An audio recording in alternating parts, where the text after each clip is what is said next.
Hello,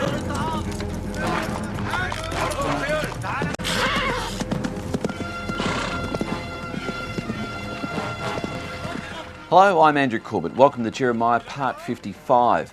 We're now in Jeremiah chapter 21. This is called Prophesy to the King. The people of Judah need your help.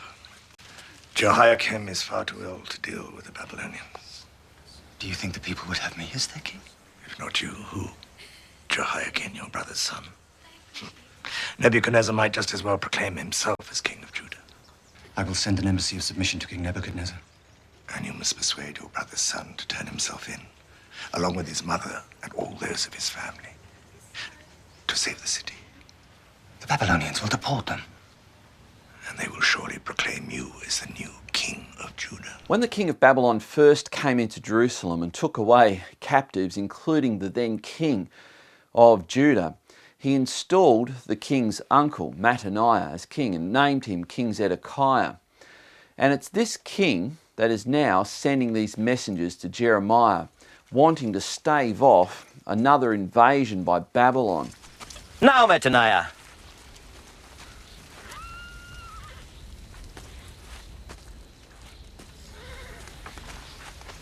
I thank you for your gifts and for the service you have done me. You are the new king of Judah.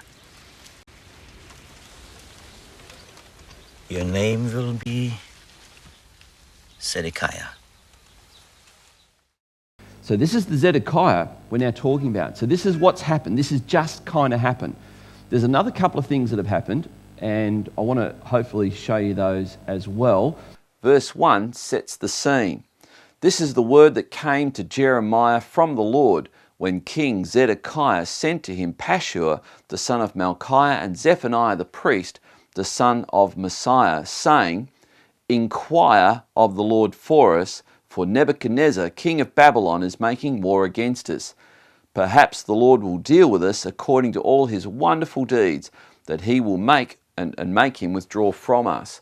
And he's expecting that he's going to get from Jeremiah exactly what his great-great-great-grandfather got from Isaiah, and that is, yes, because you've now turned to the Lord, because you've now asked the Lord for help, I will deliver you. Oh boy, is he in for a surprise. Here we go. Behold, I will turn back the weapons of war that are in your hands, with which you are fighting against the king of Babylon and against the Chaldeans, who are besieging you outside the walls, and I will bring them together into the midst of this city. I myself will fight against you with outstretched hand and strong arm, in anger and in fury and in great wrath. And I will strike down the inhabitants of this city, both man and beast, and they shall die of a great pestilence.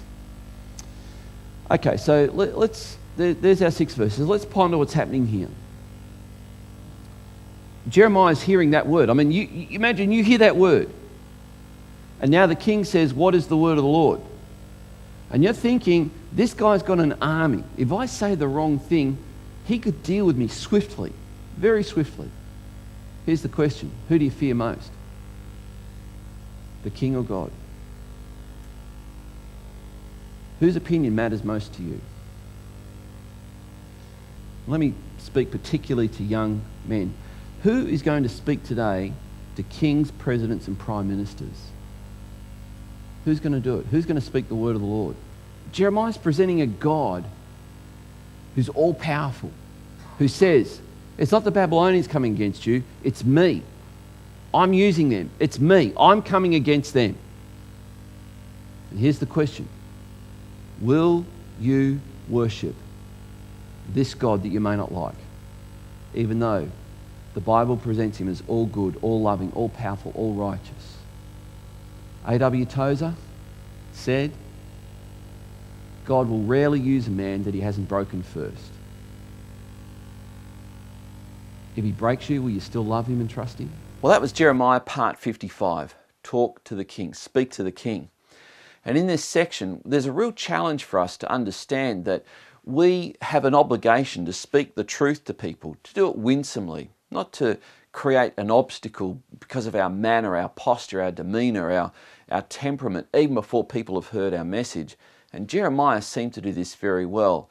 He really felt for the people. He had compassion for people. And we, I suggest, must have the same.